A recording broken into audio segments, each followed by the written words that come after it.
All right, guys, it's just about 2 o'clock. So I appreciate everybody joining, and let's just go ahead and open it up for questions again with Coach Tabacca here. So go ahead.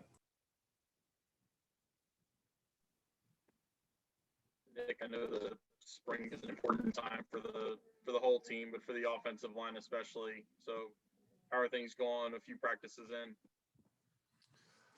They've been going well. Yeah, I mean, spring is always my favorite time of year, like you said, because this is where you see a lot of the jumps that guys make, especially in young players, those guys who came in and maybe we redshirted this past fall and we're running the scout team and doing that type of stuff. Now they get to plug back into our offense and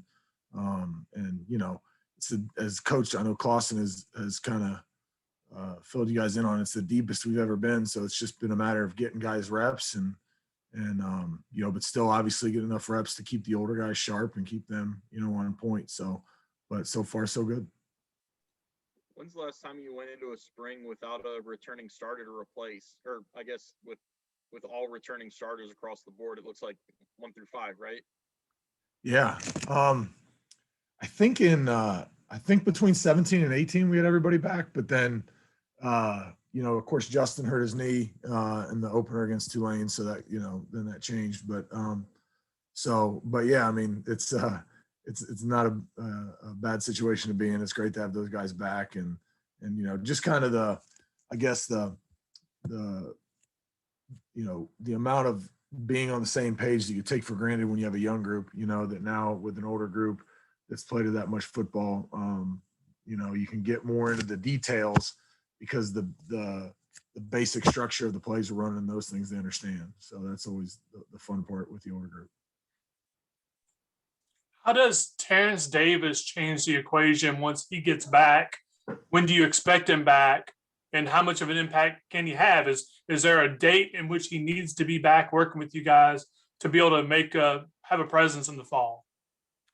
No, I mean, Terrence is working. We're fully, expecting him to be back with us, and probably with the team working out full go throughout the summer. And yeah, I would be surprised if Terrence doesn't make an impact. Now, with that said, I understand we got 5 returning starters, so we're, as we've done in the past, we're not opposed to playing more guys, to having rotations. The more guys you play, the happier you keep the room. And just in general, for a million reasons, having rotations is a good deal. Then if a guy does get nicked up and one guy has to kind of pop in and take over the spot full time, it's not as big a deal because he's played football. He's been out there. And obviously we know Terrence has played a ton of football, at Maryland and certainly has been tested. So we're really excited to get him back in the fold. I think more, in the early summer than going into camp. Nick, is it good to have a deep group on your side going up against a deep group on the D line? Because we talked to Miles Fox yesterday, and he made it sound like there's plenty of playable D linemen. So are you able to kind of mix up matchups with that? And does that give you a little more, versatility in what you guys are doing this spring? Yeah, that's a great point because, sometimes in years past, you might have a guy who's, if running with the 3s who happens to look good, and then all of a sudden you pop him up with the 2s and it's a different story. So it has been pretty evenly matched that way. And, there are still times that I'm going to take guys like, say Devontae Gordon and who's been a 2 predominantly, but he needs to get some reps with the 1s and let's see how he looks, so that's something we're doing as well. So that's a good point though. That's always something we're trying to look at. It's not just who's playing well, but who are they playing well against? So. What's it been like to be able to run multiple huddles? Like you can run almost 3 full huddles now. Most springs you're between injuries and just, attrition. It's hard to get that many groups on the field. What's that like for you as a coach? And how much does it help the developmental curve for the young guys to be able to get more reps? Yeah, it's huge, and kind of like to what Connor was saying, it's great that it matches up because there has been years where we've been maybe not this deep, but deeper on the O-line. But if you're not deep at one position, then it's hard to be able to get those guys reps. But so far, so good. We've been getting, everybody a good amount of reps. And you're right, because becoming a good offensive lineman, at least for us, is as much about an accumulation of reps as it is anything. And so getting them those reps is vital. And, because they're going to mess it up a couple times before they get it right. And it's great for them to learn that in the spring, as opposed to, obviously when the bullets are flying in the fall.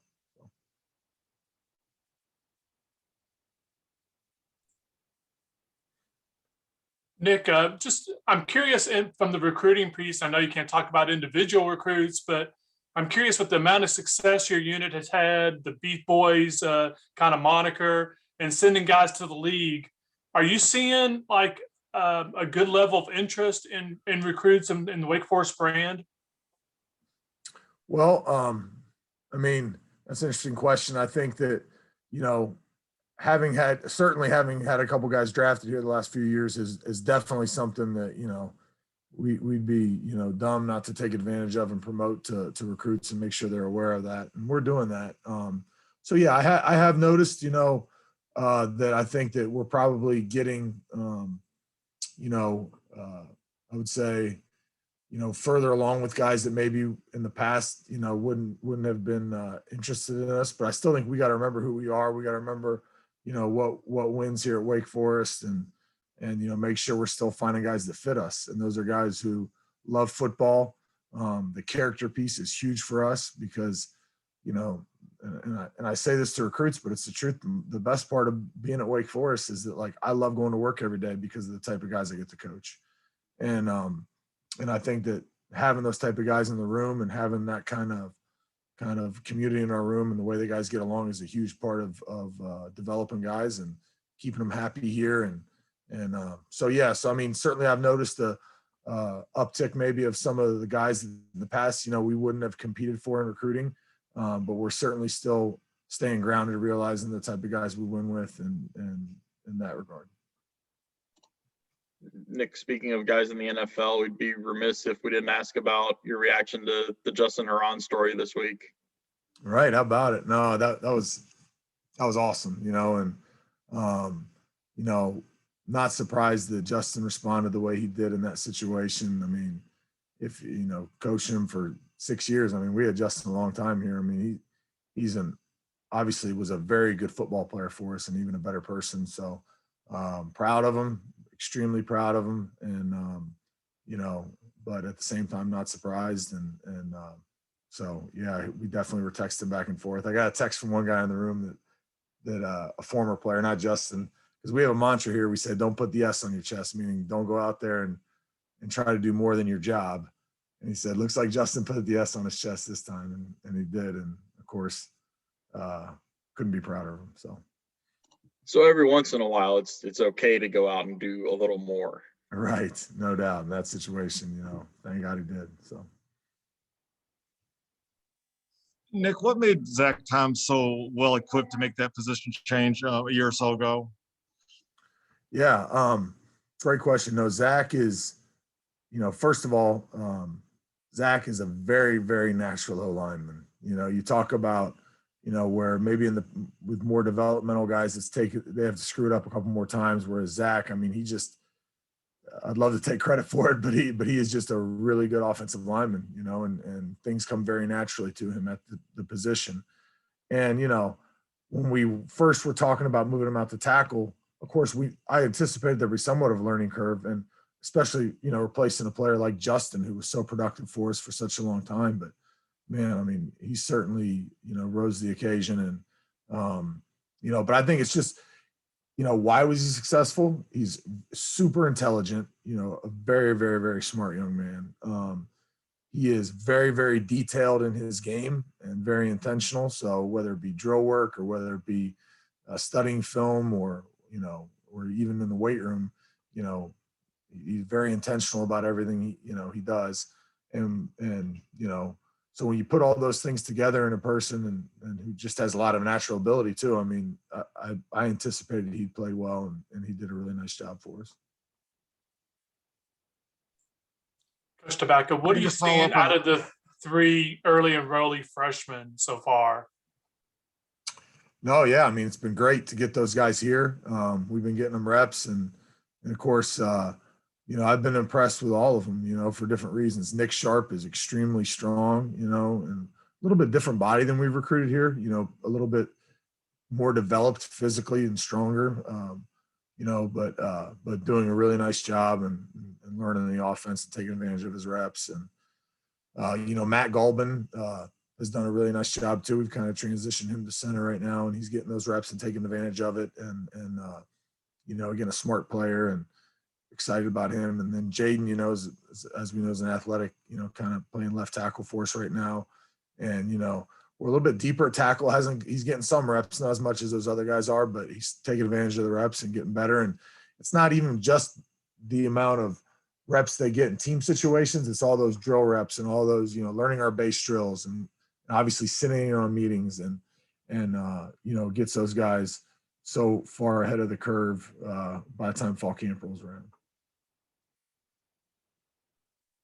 Nick, if I can just follow up on Zach for a second. Sure. He had that long stretch with no penalties. And how does that happen? I mean, obviously a little of it's probably good fortune, but there must be more to it than that. Right. Yeah. I mean, I think number one, he had that long streak when he was playing center. Sometimes in center, you got bodies on either side of you. You can get away with maybe a little bit more in there. But even a tackle, I don't know how many he had. He had one or two this year. It wasn't many. Like I said, I mean, he's just very detailed. He plays with tight hands. He doesn't get his hands out of the framework of the body very, very often when it comes to holding penalties and stuff like that. And then, as far as the procedure penalties, I mean, that's just a testament to his focus. That's who he is. I mean, he has a laser-like focus, and those are something that he just don't happen with him, and thank goodness, and that makes us a better unit. When he did get a penalty called, was that kind of alarming to him, or did he kind of freak out over that, or how did he handle those? I remember he got the one penalty I'm remembering off the top of my head. He got a hold, I think, against Virginia, and yeah, I mean, you could see him kind of he knew when he saw the flag that it was probably on him, and you could see him react on tape a little bit. But everything with Zach is, he plays it pretty close to the vest, but you can't let that reserve fool you with him, because he is fiercely competitive, and that's another reason why he's a good player. So, And just your general thoughts on the career trajectory of Alik Terry as a position coach and his move to Hawaii as an offensive line coach.